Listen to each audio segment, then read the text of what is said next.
Welcome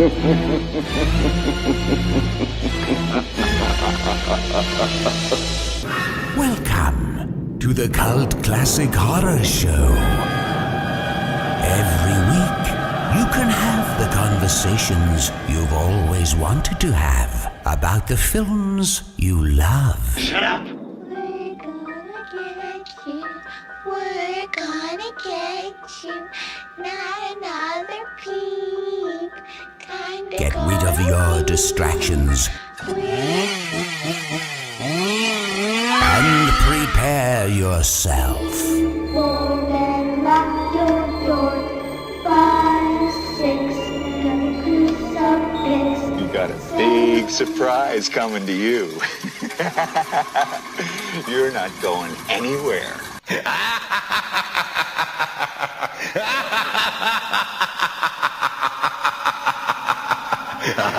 Welcome everybody to the Cult Classic Horror Show. Danny Bonin with you here. And I have a special guest with me today, best-selling author Jeremy Wagner. How's it going? Going good, man. How are you doing, Danny? I'm doing great, man. Thanks for joining me. Thanks for having me. Yeah, no problem. So, you guys listening, as you know, or as you've now realized, it's a skeleton crew. Just me and Jeremy hanging out, shooting the shit. So, we're missing Scotty and the Rob, but we don't really like them anyway, so no big deal. Cool, man. Well, geez, I just finished the book, probably a few days ago. We're talking about, we're going to be talking about a lot of things, but mainly here to talk about your, new book, Rabid Heart. Yeah, right on, man. Thanks for reading it, by the way. yeah, no problem. And I have to admit something. So I had a couple long drives, and your publicist had sent me the book in PDF form. So I was like, I got to knock out some of this, and so I downloaded some shitty app to like read a PDF back to me, Uh-huh.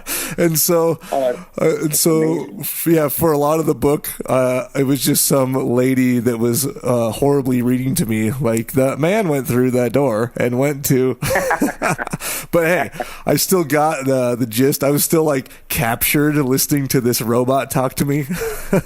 Oh, great. Yeah, but it was awesome. That's crazy. Wow. I didn't know there was such a thing out there, man. But yeah, you know what? I didn't really either. Wow. But I just figured there had to be, so I looked it up. Yeah, right. Because I've looked into software that will transcribe, like audio interviews. Oh, sure.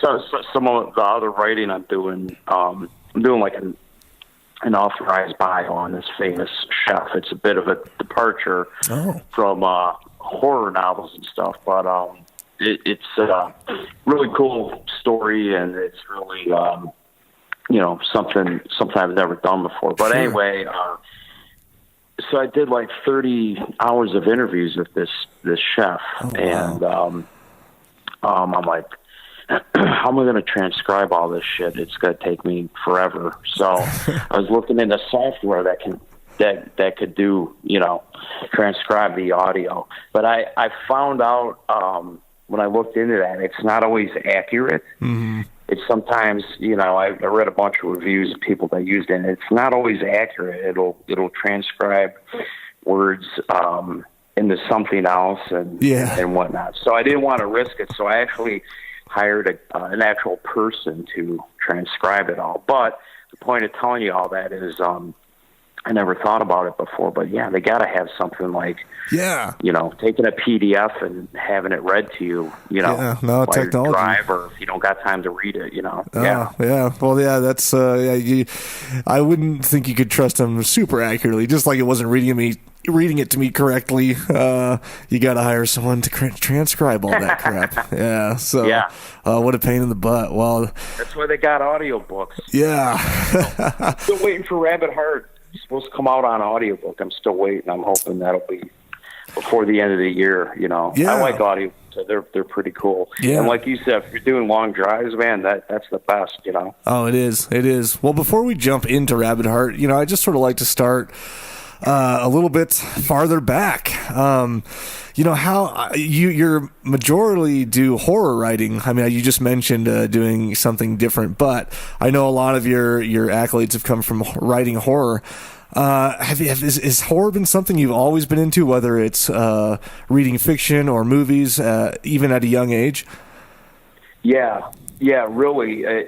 I really loved horror and scary stuff since, man, probably age 3. Oh, wow. And, you know, I was into, I can recall my earliest memories of, you know, being into horror. And I really search for those early memories, especially doing press, because I do get asked, hey, what got you into horror? And how long have you been into horror culture or whatever? And, you know, my first memories are of Halloween and dressing up and trick-or-treating, you know. Sure. And the thing with trick-or-treating when you're a little kid, I think the incentive is, you know, getting all that free candy.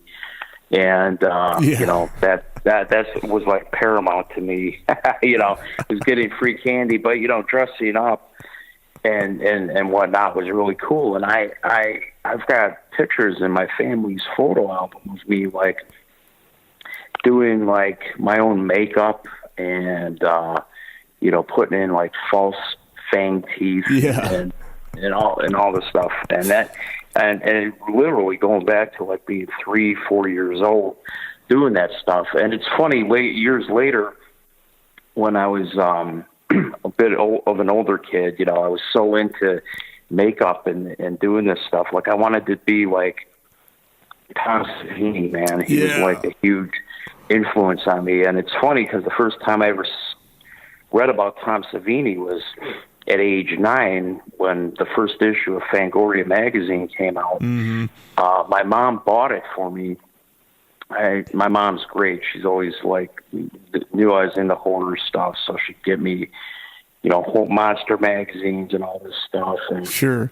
And I started reading all her horror novels and Alfred Hitchcock, you know, mysteries and stuff. And this is like, again, in grade school, you know, I was just really immersed in it. But that first issue of Fangoria had a feature on Tom Savini in there, and I'm like, wow, this guy's amazing. And I learned all the movies he already done in the 70s, and here we are, you know, 2018, and the dude's legacy speaks for itself. But anyway, so I was into makeup, monsters, horror, and you know, anything I could get my hands on, from, again, magazines to toys to whatever. If it was horror, monsters, I was all about it. Did you ever, like, officially try your hand at special effects makeup or take a class or anything like that? No, the only class I have signed up actually for a class related to, I guess, the FX realm, and it was I did an online class for Stan Winston's school. But that was more for sculpture, because I really love the sculpting aspect of movies, from sculpting everything from horror masks to actual, like, you know, stop motion monsters and shit, like Ray Harryhausen and stuff. So but I never did. At one point when I was a kid, I thought maybe I would, you know, want to do that as a career. I will say that I've come a long way just with my own amateur makeup and effects stuff. I've done it a bunch of times. You know, even up till now, you know, just for Halloween parties and and fun stuff. And I love that stuff. Well, you know, I've talked to a couple guys that do it, and like a couple teams actually, and I hear the same thing, is that, you know, there are ways to do things and suggested ways to do things and a few industry standards, but for the most part, they're like, it's just sort of your own thing, whatever you do to get it done to make it look right, you know? Right. Yeah. Like the one dude you know, I mentioned Tom Savini with effects, makeup and stuff, but like practical effects, classic horror effects, my the one dude I worship to this day is Rob Bottin. Oh, yeah. He did John Carpenter's The Thing, The Howling, on and on. Yep, God dang, dude. That dude is, to this day, still like next level effects god. You know, Oh, yeah, I mean, when people get into debate about CGI versus practical effects, blah, blah, blah. I still say, Danny, no one can touch that dude. No. And I read too that you have quite a collection from The Thing, right? Wait, what was that last part? I said you actually have quite like a collection of horror memorabilia from well, a lot of movies, but mainly The Thing too, right? Oh yeah, absolutely. I've got 2 houses that are full of horror memorabilia, like up the yin yang. I've got, well, speaking of Thing, the John Carpenter's The Thing is my favorite horror movie of all time. So I've got like a Thing tribute room. Now that room doesn't have any screen use memorabilia. I've searched, believe me, I've been trying to get my hands on something actually used in the movie, but I still have like some pretty rare like 1/1 full size scale busts of like the Blair Monster, the Thing spider head, the Norris creature, and then like the Thing alien spaceship you see in the beginning. I had a guy that built a custom one for me from, well, there's actual model kit I got, but the model kit, this guy took it, he put lights in it and painted it and made like a whole diorama with like Antarctic ice and all this stuff. Yeah, it's sick, man. It's really cool. And then I've got a Jaws tribute room that Jaws, another favorite movie of mine to this day. And I do have a couple screen used pieces actually in that tribute room. So I've got like one of the 5 barrels that was shot into the shark, at the end of the movie. Yep. I've got the harpoon that Robert Shaw, who played Quint, is like screwing onto the harpoon gun and shooting it. And I've just got a bunch of miscellaneous stuff in there. And then throughout these 2 places, when I say 2 houses, really it's one house, my primary residence in Chicago, and then I've got another property up there that has it's kind of like what you call a farmette. It's like 6 acres of land out in the country, so there's a house. Okay.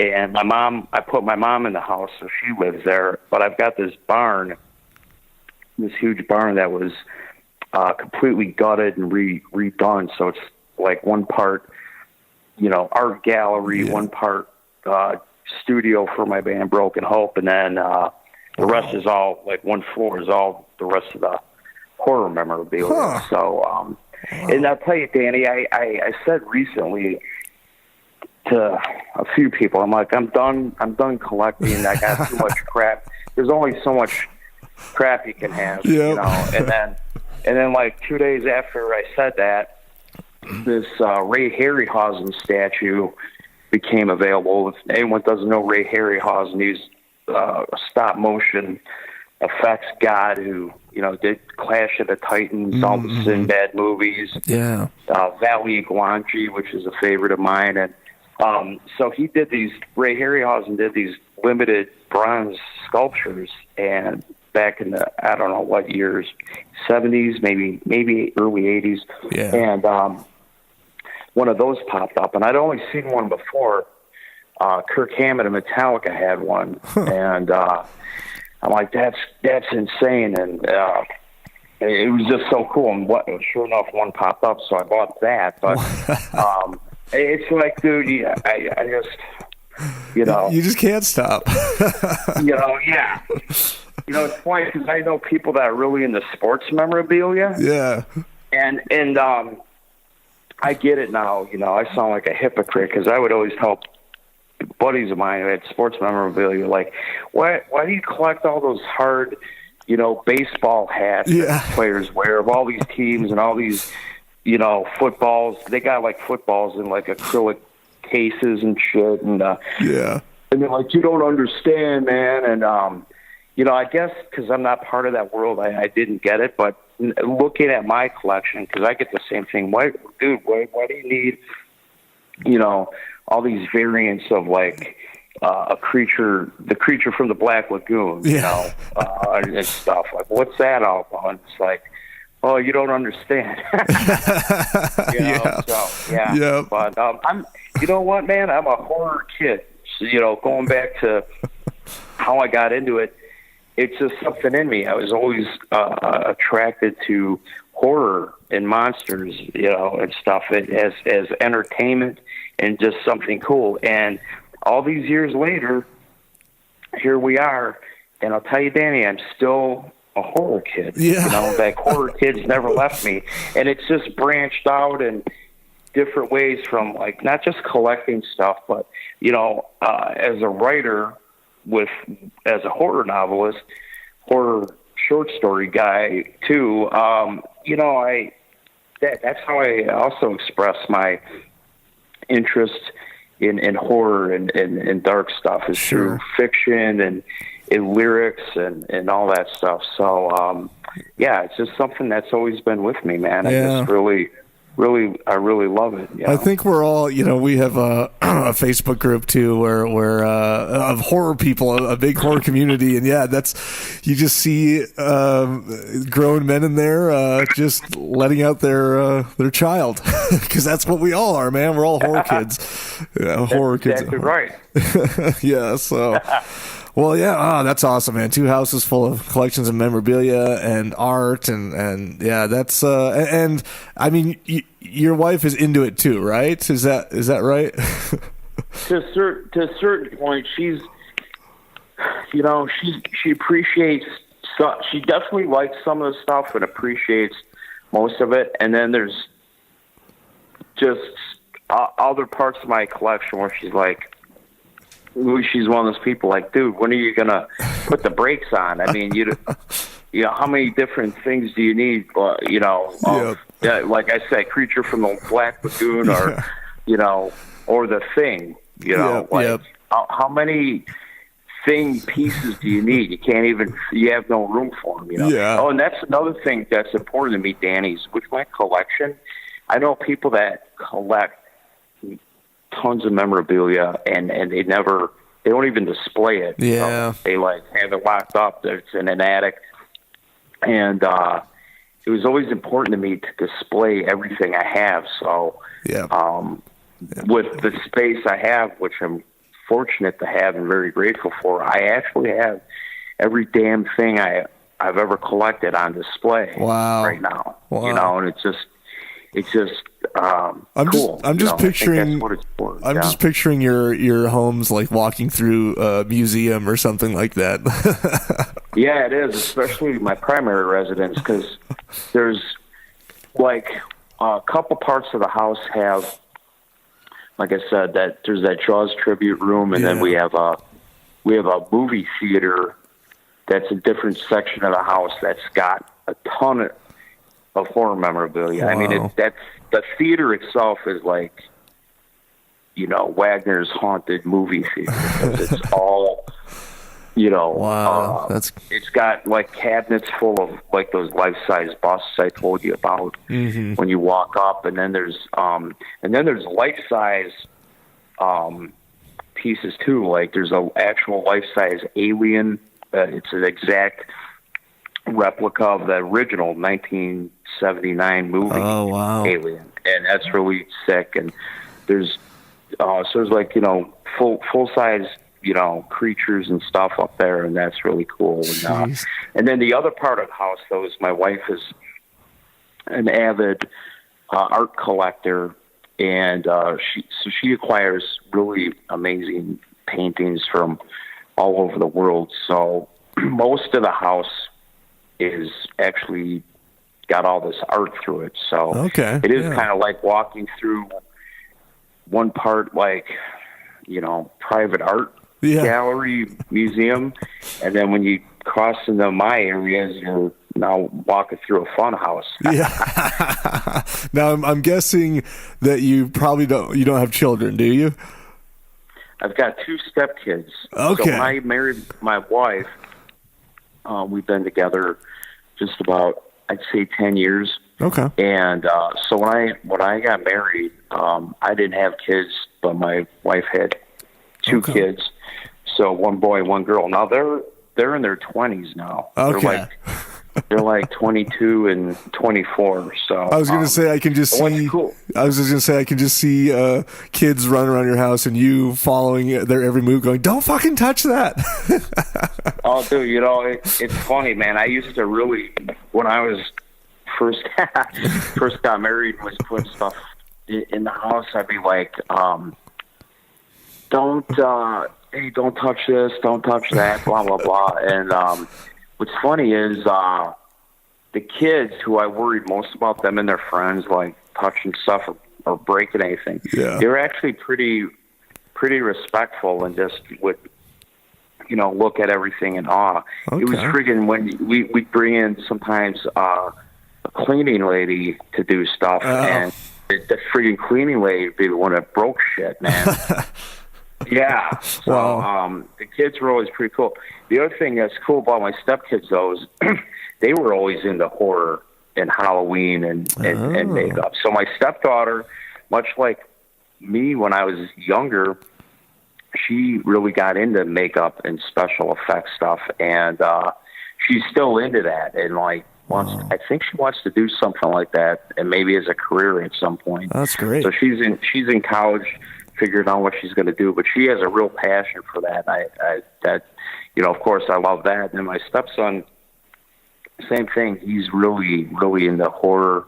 He comes to me and tells me about horror movies I've never heard of that I need to check out. Yeah. Wow. So, and he's in film right now. He's in some movie and film classes in college. So that's awesome. Who knows? Maybe someday he'll make a horror movie. Yeah. Yeah. You never know. Yeah. He can use some of your stuff. Yeah, absolutely. And so you have this awesome memorabilia collection, art collection, and you have the band too, right? You guys still pretty active? Yeah. So we came off of just recently, going back maybe 3 months ago, we came off a tour of Europe. Okay. Over in Europe for a month. At the end of summer. And when we came off that tour, everybody in the band kind of went their separate ways. Sure. Just as, to do other stuff that they wanted to do. So yeah. Our singer has a band, our drummer is in another band. Same with our bass player and lead guitar player. They all went back out actually on tour with other bands that they're filling in on. So when it comes to Broken Hope, right now we're after we did that tour, we're done for the year. Yeah. And we'll see what happens, next year. The only thing I can see for the future right now is possibly writing another album. And as far as doing shows and stuff, we're going to really be a lot more picky. Sure. Probably won't tour like we've done, through our career, and especially last 6 years or so, we really toured our asses off. And it's really, at this point, kind of done with touring. At least I am. I want to, maybe do a festival here and there with the band if it makes sense and stuff. But I'm so right now immersed in writing books. Yeah, I really want to just kind of put the band on the back burner. Anyway, I've got Rabid Heart. That just came out, and I've got another new horror novel that's completely done, actually, and sitting on my desk, and I need to do another revision of that soon. But before I get to that, I'm finishing the first draft of that authorized biography I was telling you about. Yeah. And and then I've got another outline for another horror novel. So I've got books that are coming down the pike, and I'm really excited and enthusiastic about getting those finished, getting them published, and want to keep the books flowing, I guess. That's awesome. What I mean? Do you find it like, I mean, do you just have ideas coming out your head all the time, or do you find it hard to actually narrow in on one, and whether it's making the outline for it or earmarking it for, I'm actually going to like flesh that idea out?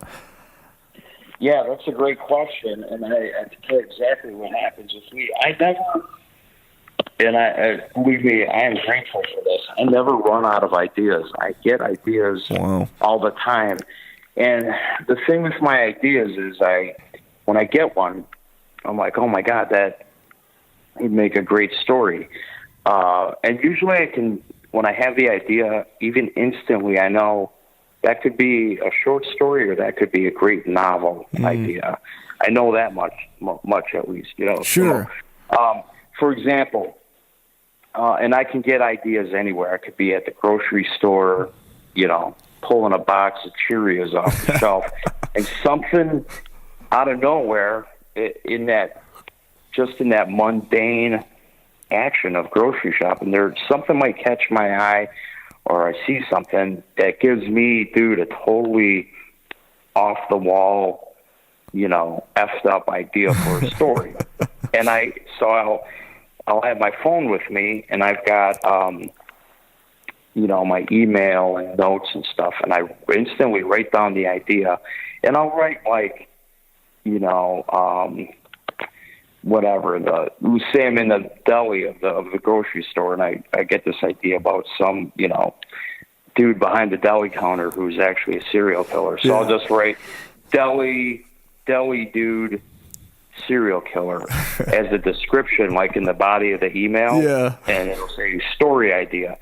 So that way, like years later, because I always look at that list. You got to remember, I've been doing this for years, so I've got like 1,000 different ideas. But when I see just that brief description, it brings me back. Oh yeah, I know what this is about. Wow. And so I do that a lot.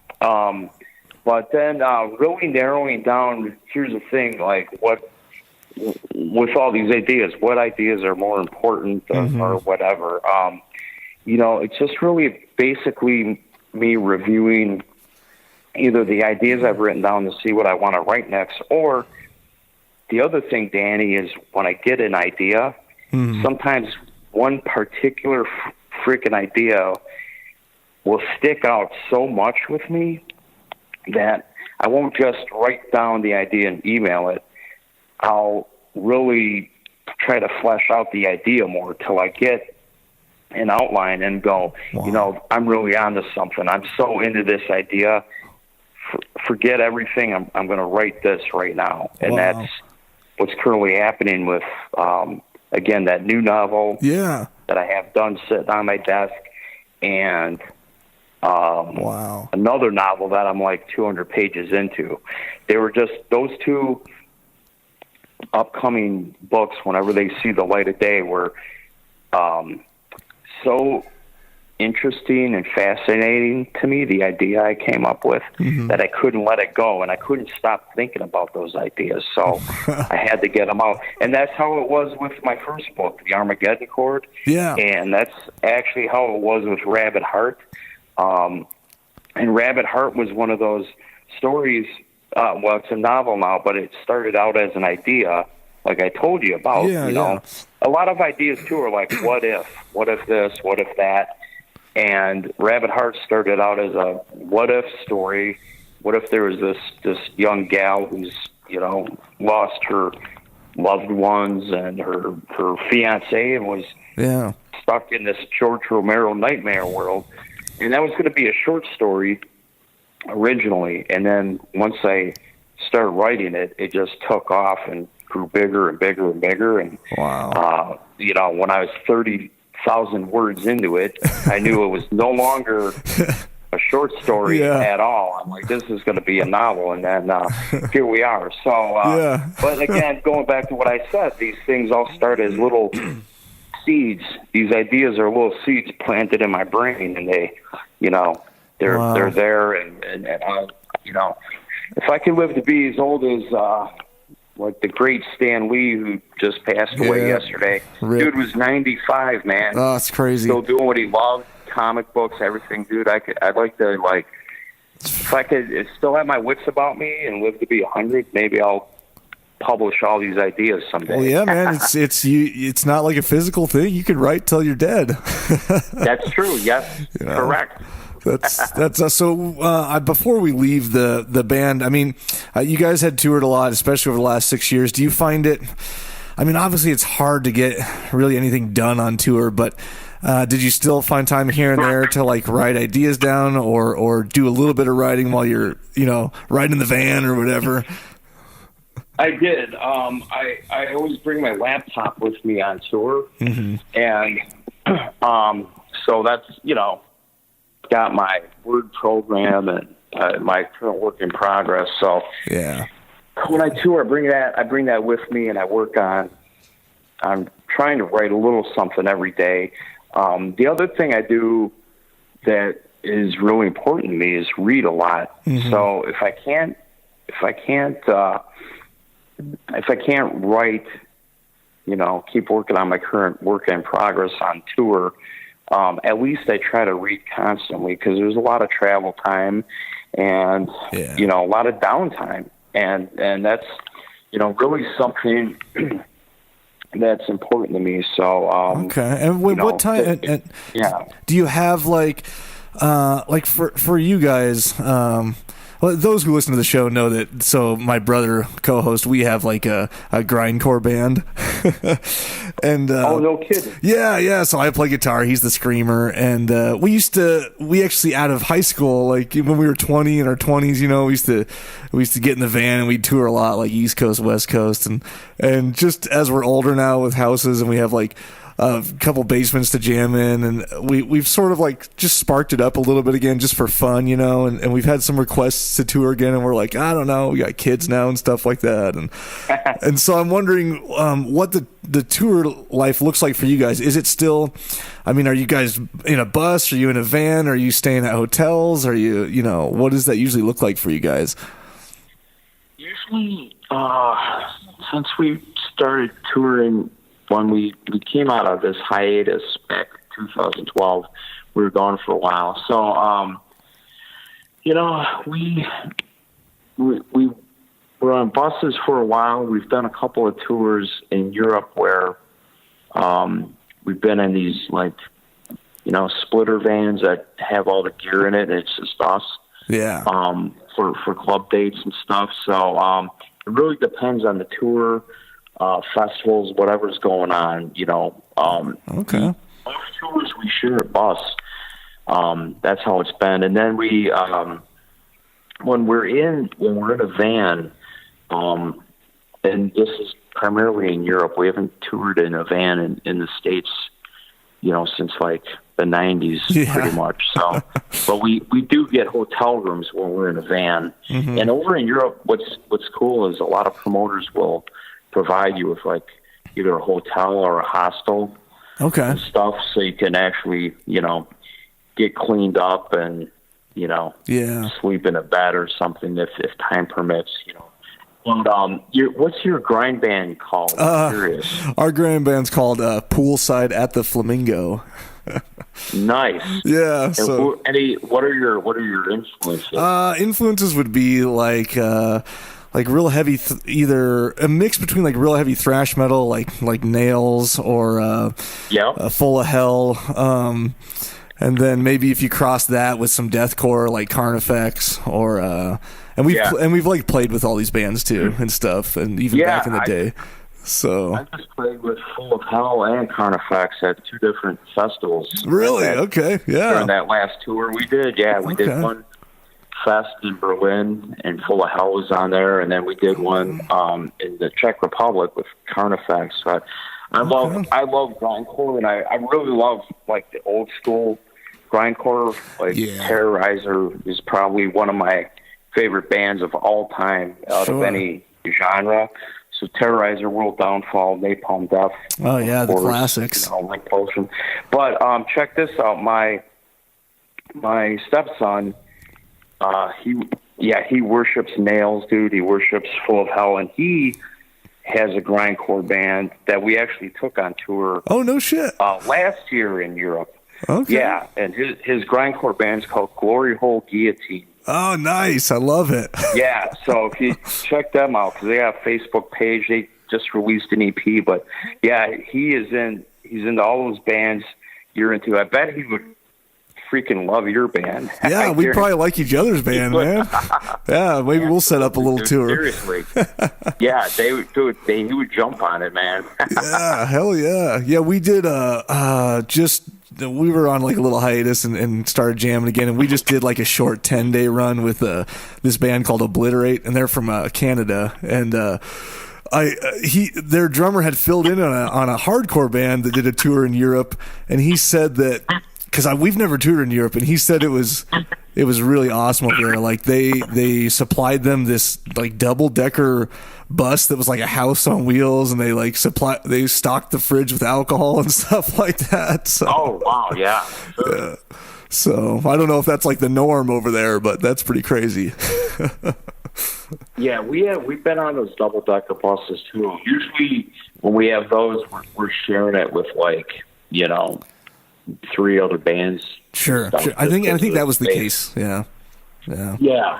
But no, that's cool, man. Well, cool. I just wanted to talk a little more about that. But let's. I do want to take some time now to just get into Rabid Heart because yeah, man, it was. It kept me on my toes. It was an awesome ride. It was a great book. I really enjoyed it. Thank you, man. I appreciate it. I'm so happy to hear that, man. Yeah. Did this like? I mean, is this all fabricated in your head, or is there some like things from your life drawn into this? Did you know like a strong military person that had some influence, or like how did this all come out onto paper? I really wanted to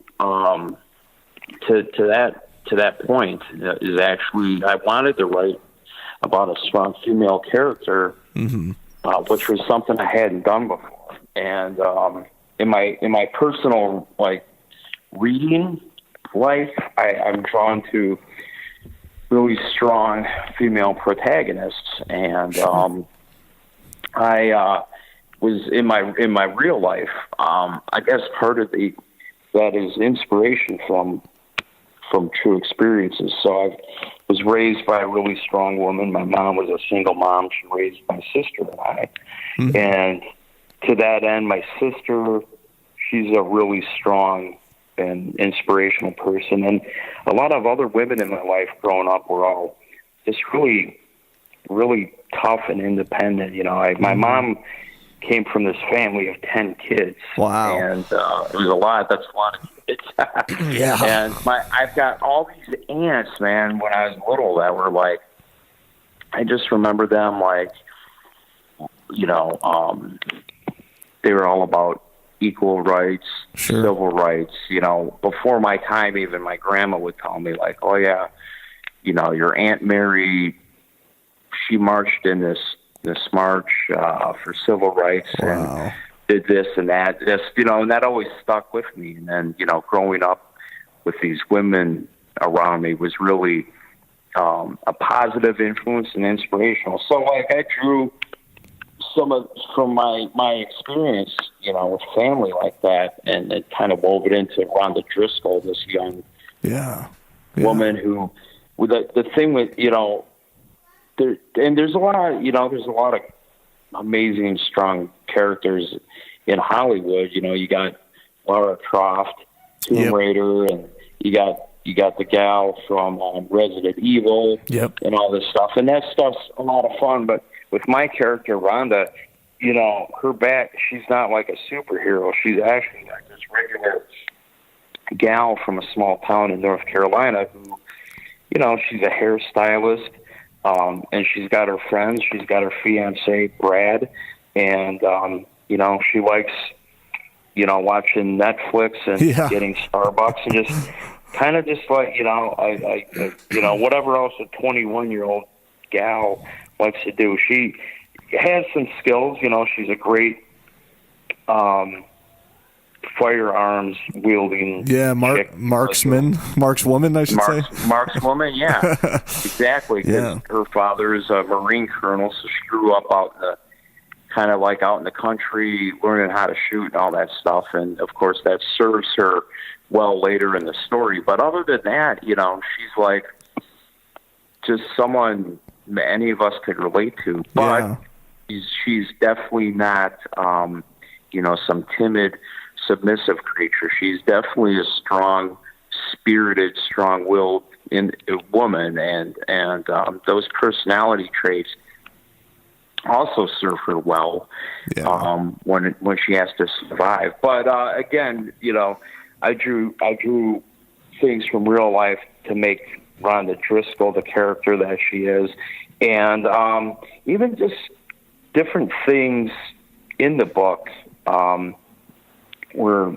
drawn from real life. Like, I don't want to spoil anything for the listeners, but like, there's some of the names, like especially if you're a metal aficionado and you know things about bands or metal history, there's little tidbits relevant to that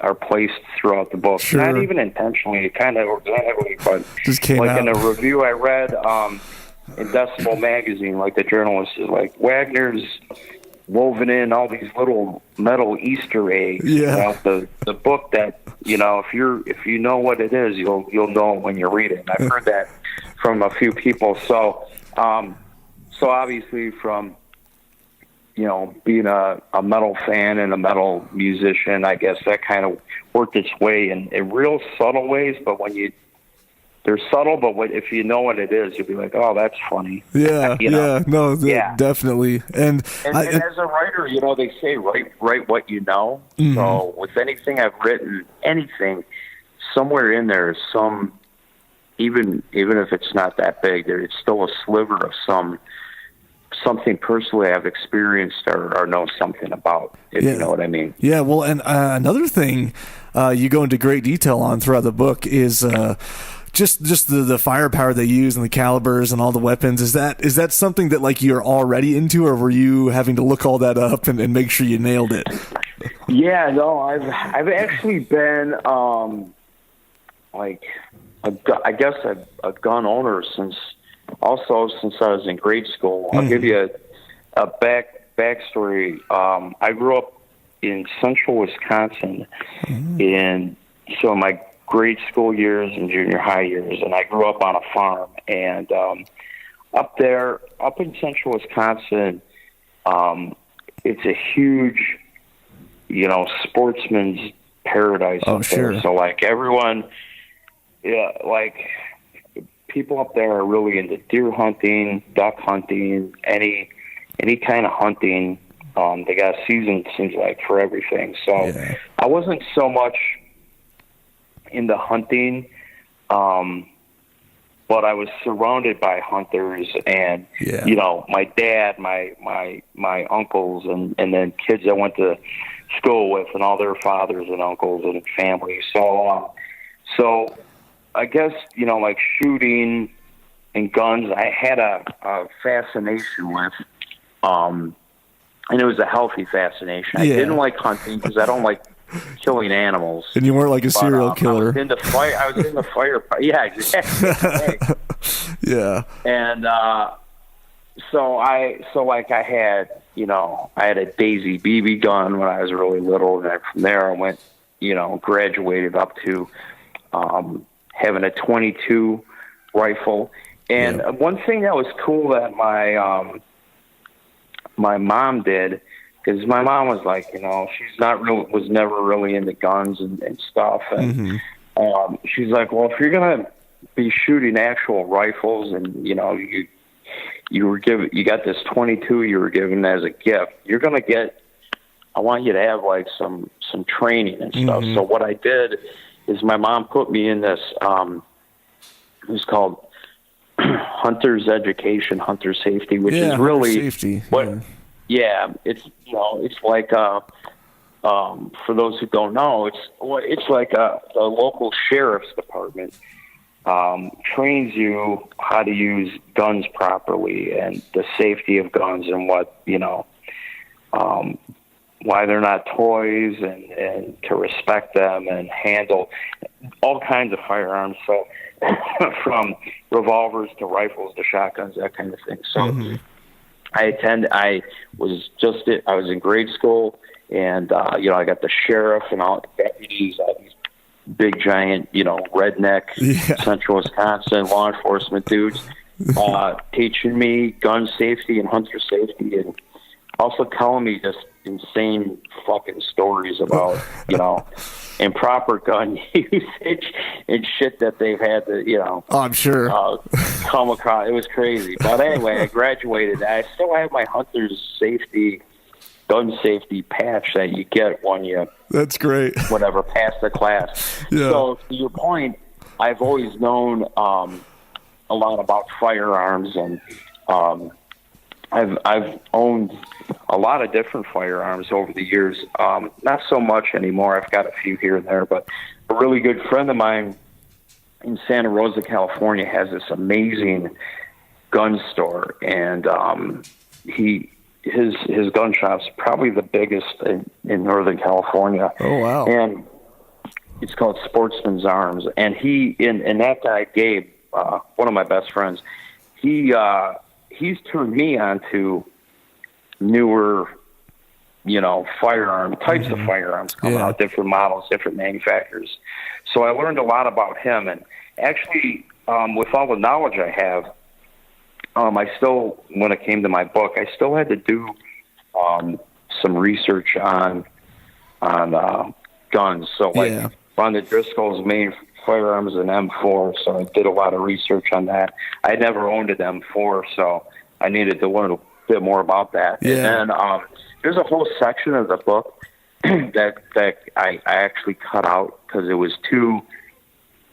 I felt it was too Rambo-ish, but I'll share it with you. I've never told anyone this in an interview yet, but there's a part where Rhonda Driscoll goes back to her hometown, and she's in that stolen Humvee that's got that 50 caliber gun mounted to the top of it, and she's like goes back to her hometown, and she's screwing around doing some stupid stuff. That's why I cut it out, because I was like, after I wrote, I'm like, dude, she would never do this. This is like suicide. Why would you drive back to your town where you know there's a million zombies? You're not with a platoon of soldiers here. But anyway, so she's there, and like she jumps in and gets behind this 50 caliber machine gun and just starts mowing down zombies and stuff. So the point of telling you that is I did a shitload of research on this particular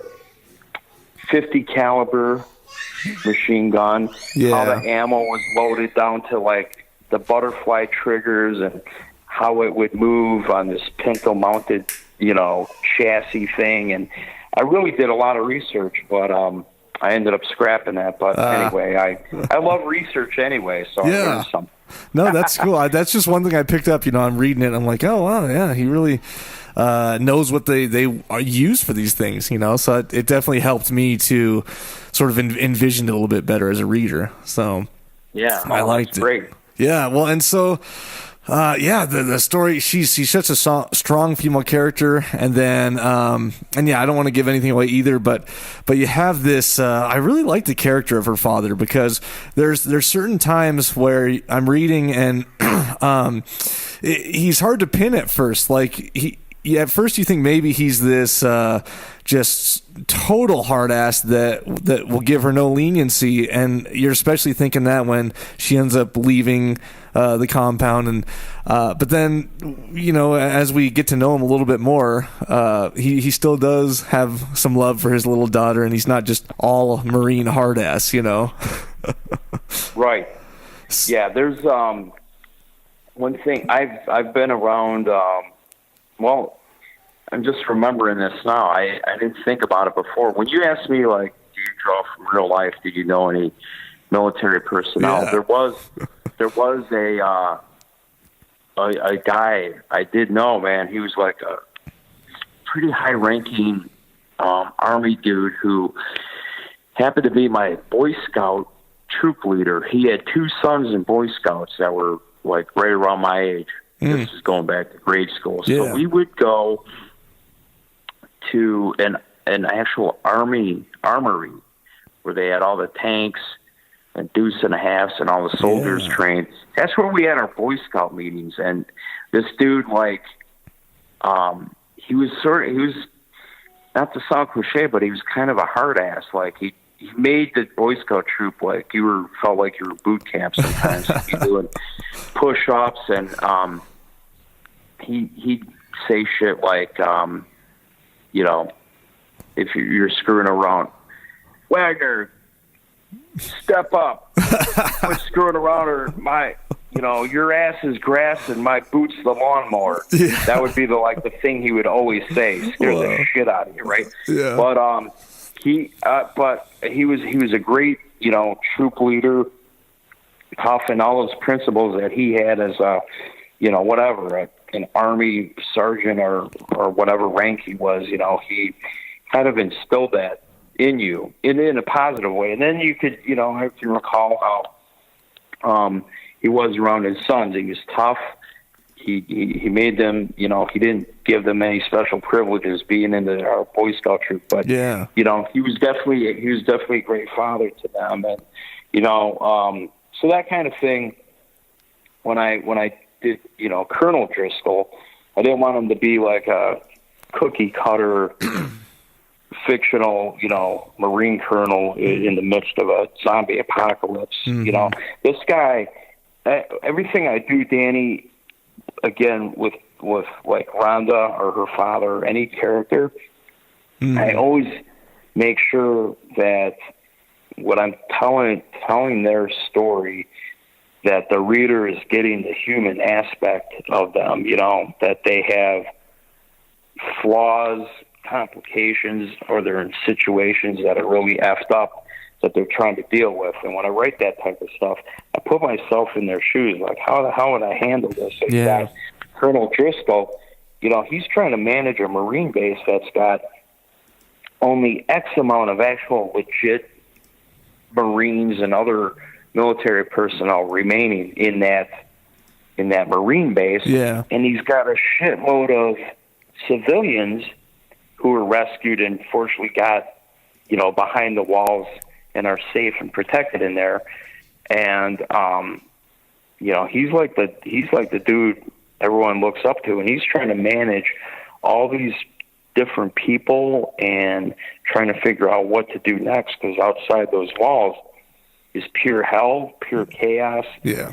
The world's up for grabs. And, so that's something I tried to convey to the reader. Like, this dude is really keeping his shit together under the circumstances. To make matters worse for this dude's life, his only daughter, his only remaining kid, he lost another one and his wife when that pandemic broke out. He's got one daughter left, and what does she do? She's friggin' taken off now in a stolen Humvee, and he definitely, you find out he definitely loves his daughter, and Now I gotta puts aside, he's gonna do whatever he can for her. Oh and take some flack for it. Yeah, and I sort of got a once the fiance was introduced, I got, it just reminded me a little bit of that film Warm Bodies. Have you seen that one before? Which is basically where what is it? This girl, it's in an apocalyptic situation, finds a zombie boy, but because of their love, he slowly turns back into a human, Oh, really? Yeah, and so I for a minute, I don't want to give anything away, but for a minute I was like, I wonder if that's where he's going with this. But so alas, but the whole, sort of throughout the whole story, I'm like, all right, they gotta find a cure for Brad. They gotta help Brad. That's what is, well, as the story goes on, that's, with Rhonda, and again, with everything she's been through, she really has trauma and PTSD that are kind of affecting her decisions, and she's not she's not always doing the right thing. She's making some mistakes. And one thing, though, that she has in her head is if she can get to Florida and, live happily ever after, like in the sun, on a beach with Brad, maybe eventually they'll find a cure and everything will be hunky-dory. Yeah. That is something that, as the story propels forward, she's always thinking about, Mm-hmm. Yeah, no, and I thought you did a good job too of bringing the audience in and out of well, for instance, like a lot of the time when Rhonda's finding Brad and dealing with him and bringing him along and fighting for him to survive. There's some times where as a reader I'm like, what is she doing? Like, he's just a zombie. Like, just get rid of him. And then there's other times as a reader where I'm like, no, it's her fiance. Like he's a good guy. He's protecting her. And so I thought you did a good job, conveying to the audience, like sucking them in and out of probably what she was going through. Like, there's probably certain moments where she's like, what the fuck am I doing? And then certain moments where she's like, no, I can't. He's still my fiance no matter what, Right. Yeah. So I thought it worked out well. I thought it worked out good that way. And thank you. Yeah, and the dynamic, it's just, and the dynamic that you bring to it with the kids too, I thought was pretty cool. It's like we have the strong female character, and then you have these kids who end up being pretty strong themselves. And Brad, really the only, I guess, what you could call male protagonist, is almost not totally helpless because he does take care of himself a couple times, but you flip the script, he's almost being taken care of by this woman and children. So I sort of like how that has flipped,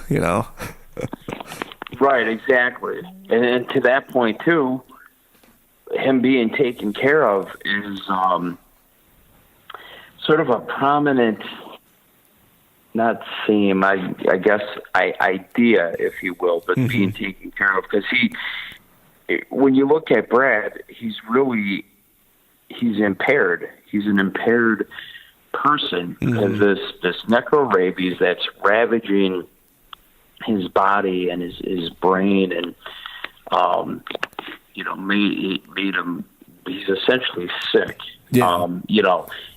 The first thing with his impairment is the reason Rhonda's got him tagging along on this road trip is because she didn't have the fortitude to put Brad down. Like she couldn't put a bullet in his head to put him out of his misery. She already knows that these Cujos, the rabid undead, are people who are consumed by necrorabies virus. They're out of their minds. They're extremely violent and dangerous, and they're probably, they're suffering. And so any other Cujo would be killed, right? But not Brad. Brad's because she's got this emotional attachment. Plus, what makes things worse for her is there's this sense of recognition Brad has in that virus addled gray matter in his brain. He knows who she is. So there you go. It's like, if you have a family pet, how it's so hard to put a family pet down. Believe me, I know. I just did it like 3 weeks ago. It's super brutal. It's tough, but it's like the greatest act of love and kindness you can do, because you got a dog, say, that can't walk anymore. Its back legs are gone and it's incontinent and and it can't really see and whatnot. That's not quality of life. Same thing with Brad. Brad is not Brad. He's handicapped. He's got serious problems. But here's Rhonda Driscoll, and again, to compound her emotions is the trauma and PTSD that she's dealing with. And it's only been 6 months after the necrorabies pandemic broke out. So not that long ago, she lost everything. So she's dealing with that. Brad pops up out of nowhere, and she just cannot kill him and put him out of his misery. And again, a rational thought. I'll take him away, and we'll go to a sunny beach, down in Naples, Florida. Yeah. And someday there will be a cure and everything will be fine. Yeah. So and then along the way, like you said, Brad's buckled in the Humvee. These kids pop up. A lot of other stuff happens, but yeah, they're Rhonda and the kids are looking after Brad to a certain extent, and just like caring for almost like an invalid loved one or something. Yeah, yeah. Well, and I do like. I sort of like I do like how it ends too, because, and I don't want to give away endings because I want people to go read the book, but it does give you a sense of closure, like she's back where she needs to be. She's it's just, and also I think it leaves it a sort of open. I mean, you could write something else. It would be like a new adventure or something, or what this community is going through. Right. Yeah. Yeah, I usually do. People ask me sometimes, Danny, are you ever going to do a series of any kind off any book? And I never really think about doing series. But with everything I've done has been a standalone. So the Armageddon Chord was a standalone, Rabid Heart, and my next two books. But I will say, when I was asked that question last time, I gave some thought to everything I've published so far, and to your point, I guess with everything I've written, there is kind of an open door if I ever did want to revisit these characters or continue their story, or even do prequels or something. All that stuff is left open if I ever wanted to do it. And it's funny, I just never thought about it before until recently, so you never know. Yeah, no, I mean, that I'd read it for sure. Yeah, thank you. yeah, no problem. Well, cool. So in this, let's see, is this, can you get the book right now? Is it out in stores? Yep. Okay. Yes. Okay. It's been out now, I think for a few weeks or more, and it's pretty much you can order it in any edition. Still waiting for audiobook though. That's still not out, but everything for digital, Kindle, Nook. It's also available in paperback, available in hardcover, and you can get it anywhere. If you are fond of ordering online from Amazon or Barnes & Noble, you can do that. And then pretty much any bookstore out there that you go to, if they don't have it in stock, they can order it. So Barnes & Noble, Books A Million, you name it, they can all get it. Okay. So Rabid Heart is the title, in case you guys are confused. And so that's out now. You said you have pretty much a novel sitting on your desk. You got to go through a couple more times. Is that probably what we're going to see next from you? Yeah, that one. So that novel, I think, is going to come out sometime. Well, it depends. I have a publisher the publisher who put the book Rabid Heart out, Riverdale Avenue Books, they're re-releasing my first novel, The Armageddon Chord. So that's actually coming out next year in a more revised, expanded edition, and it's got a new book cover and all this stuff. It looks fantastic. The guy who did the art for Rabid Heart, Claudio Bergaman is his name. He actually did the new cover for the Armageddon Chord. Okay. So I mention all that because two things. I've got to gear up for the re-release of the Armageddon Chord before anything else. So that's already in the works, and we're just waiting for a release date, when that's coming out. The second part of this is Riverdale Avenue Books released Rabid Heart, and they're releasing the Armageddon Chord re-release. But that's it. for as far as like contractually what I'm doing. So with the new novel, the 2 new novels, and the that authorized biography I was telling you about, those I'm going to shop around to, you know, a new agent and new publishers. So I've been talking to a few people. You know, we'll see where things go. That authorized bio, by the way, if you ever, there was a Netflix documentary about this chef. It was called For Grace. Okay. FOR, For Grace. And Curtis Duffy is the name of the chef. If you Google him, a million things will pop up. And they did this great documentary about 4 years ago about Curtis Duffy building his restaurant Grace in Chicago, which turned out to be a 3 Michelin star rated restaurant, one of the best in the world. But Curtis Duffy's backstory is amazing. This guy's like grew up in like a biker house, and you know, his parents died tragically. Jeez. And his dad was a biker, and all this crazy shit happened, and he actually put himself through culinary school. Actually, while a lot of this stuff was happening too, it was just like crazy. So it's kind of like if you took like Sons of Anarchy and mixed it up with Anthony Bourdain. Nice. That's this dude's life. And he's again, Danny, he's one of the greatest chefs in the world right now. And he's got, you know, sleeves of tattoos. Sure. He loves Marilyn Manson and Danzig and all these metal bands, but he's like, he's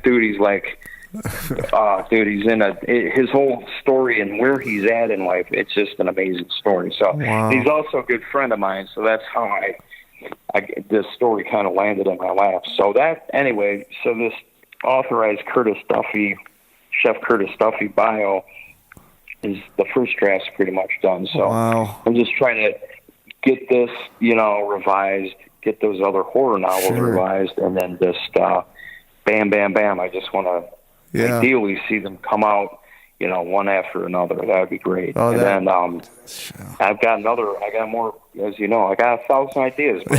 Yeah, man. I got more stuff to write. Keep them coming. Do you have, I know we're wrapping up, but do you have a process? Is there like a certain room in your house that you have to be in to write, and are you writing at like all in any hours of the day, or do you have like a set schedule you try and follow? Yeah, I have, no matter where I'm at, I mentioned that I live part of the year or throughout the year in Chicago, where I'm from. Got another place in Miami Beach that I stay at too. Just depending on really what time of year it is and what my wife and I have going on. Well, we're in between both. But bottom line is, one thing doesn't matter what location it is. I have an office everywhere I go. So my office is the place I have to write. No one bothers me. I'm in my own world. I got the door shut. It's wonderful. And then as far as like a schedule or anything, ideally I like to get up early, get coffee, and really start going to town on whatever work in progress that I have. Okay. And then do that for a few hours, and then, go work on something else, or, just do my regular daily stuff, the paying of bills, running errands, all that kind of stuff, But I try to knock out the writing work in the morning if I can. And if not, no matter what, I still make time for it. So if it's later in the day, that's fine. As long as I've got, a few hours or more to dedicate to writing, that's what I do. Okay. And again, I do it in an office for sure. Sure. And are you, when you sit down to write, are you one of those guys that pretty much lets everything fly, and then you end up going through and like deleting some stuff, or do you actually sit down and sometimes you have to think for 15 minutes before you get it out there here and there? So when I'm working on a book, I usually try to read through the last bit that I've written. Sometimes I'll go back to the beginning and read through to the point where I left off. And I do that because as I write a chunk after a chunk after a chunk, day after day after day, sometimes it's funny how easy you can forget like certain details that are really important to the character. You know, like I could be again writing about Rhonda Driscoll. You know, and this is just a made up example, but say she's a brunette.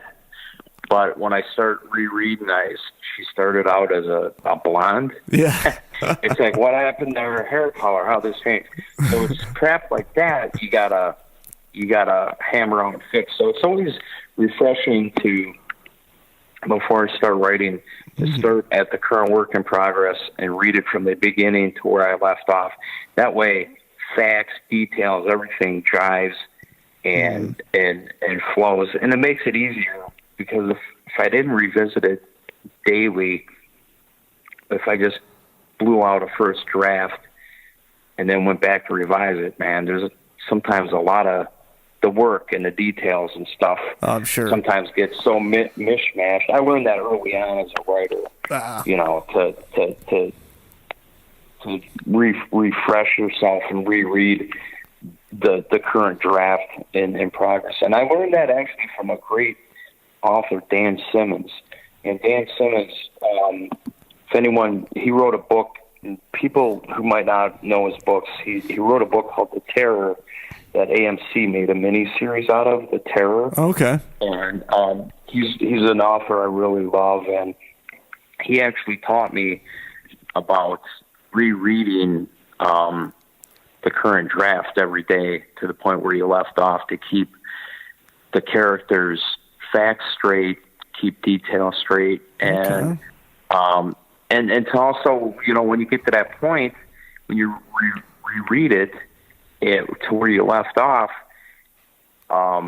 at least for me, like my brain's going now, and the story's really more alive, and I'm just ready to blast out the next thing that's going to happen. If you follow me, so that's kind of my process with this. Yeah. And the one thing I also forgot to just bring up was the awesome name that you call the zombies, Cujos. I mean, I can't. It's obviously a Stephen King reference. Was that something that you knew, like right out the gate, you started calling them that right away, or was it something you came up with a little ways through?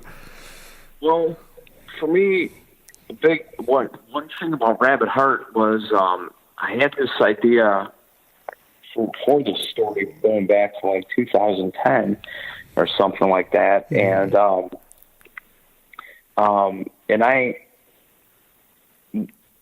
zombies are like one of my favorite, I guess, horror monsters. If there's such a thing as a zombie guy versus a vampire guy, I'm a zombie guy. I've always had nightmares about zombies, actually, since I was a kid. And I'm a huge, just love George Romero, zombie movies, and I enjoy, The Walking Dead and all that stuff. But so back in 2010, when I originally had this idea and started it, and I was going with it, I wanted to come up with, two things were important to me. One, to tell an original zombie-ish story, because in this day and age, zombies are really oversaturated. Oh, yeah. Yep.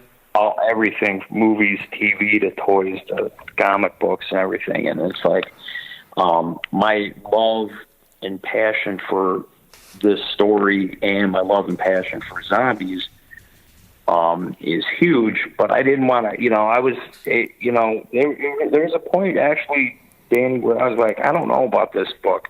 People might just think it's another zombie story. There's too many zombies, but I felt I had a pretty original story and totally different angle, so I still went with it. But when it came to why these monsters are zombified, what is it? What kind of zombies, are these? What is this from? And so it's like, well, they're not going to be zombies, coming up from the grave that way. They're going to be this is going to be like a viral induced type of monster. And so I did a bunch of research on rabies, which here, I'll tell you this, man.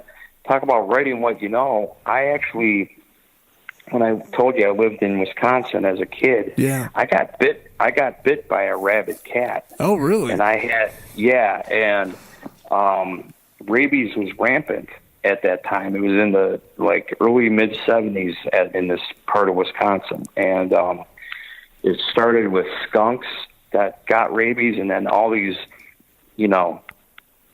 domestic animals and stuff were getting rabies. It was crazy. So I got bit by a cat on our farm, and this farm had I remember 20 cats, feral cats on it, and I got bit. I was a little kid, and my mom and everyone freaked out because rabies was running around, and they sent the sheriff's department to the house.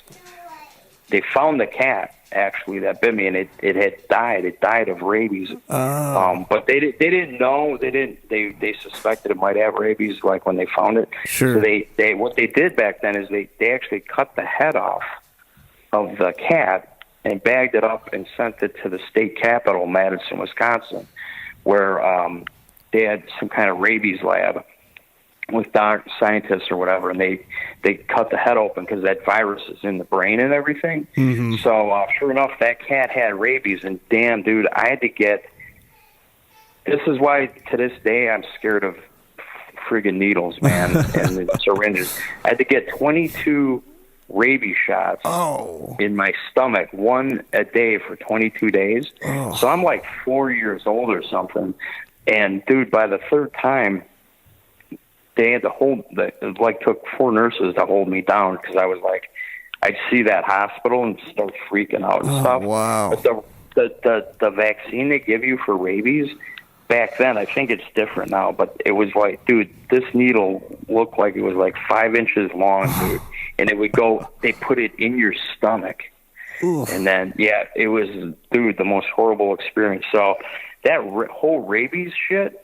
That's legit with me in my life. I'm going to tell you that right now. Jeez. So I did a lot of research about rabies, and I'm like, okay, what if they took a rabies culture, they being the military, of course, a military lab, they always do great stuff. Right? Yeah. in horror. And they want to use this rabies culture to, in combat, it would be used in a way to keep soldiers, more, alert, and aggressive, and blah blah blah. And then, of course, shit goes wrong, and this stuff breaks out, and pretty much any mammal, just like with rabies, can get rabies. Yeah. So the mice and rats are the ones. Lab rats are what spread the necrorabies. Sure. And it just was like a domino effect because these rats bit someone that had the necrorabies virus in them, and then that just within seconds affected humans, and they just went fucking nuts, blah blah blah. Sure. That's how it took off. So wow. So with all of that, what's the most famous story about rabies? As far as I know, it was Stephen King's Cujo. Yeah. I'm like, what if the fucking president of the United States or people decided to nickname these viral, crazy, undead Cujos? Yeah. That's pretty clever. So, there you go. So that's how that came about. That's pretty cool. It goes without saying, I've said it a million times, Stephen King, one of my favorite authors and huge inspiration and influence on me as a horror novelist. Mm-hmm. And, I owe it to my mom because when Carrie, Stephen King's first book, ever came out, my mom bought it. I remember when I was in grade school, and by that time I was reading my mom's. I had my aptitude for reading was really advanced. So by age 5 and 6, I was reading my mom's paperback mystery and horror novels and stuff. So I was starting to read Stephen King as soon as he came out. when I was a kid. And then I just read everything, Sure. he'd ever done. So he's a big hero of mine, and so in one respect too, that's a little sword to him as well. But, it's a nice tribute. But the Cujo thing, as far as I know, Danny, I didn't think about nicknaming the Rabid Undead Cujos until actually maybe I was into my third draft or something. Because I was revising. I'm like, wait a minute, man. Rabies, why didn't I think of this earlier?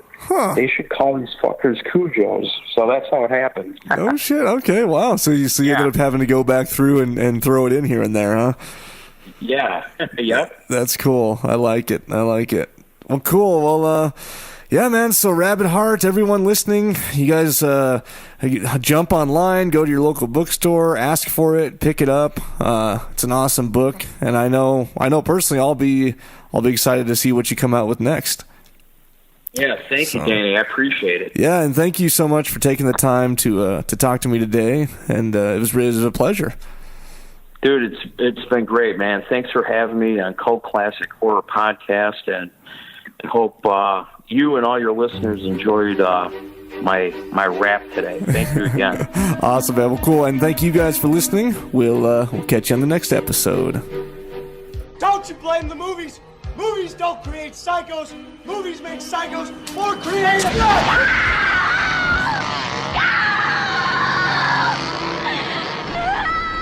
Oh, yes. There will be blood.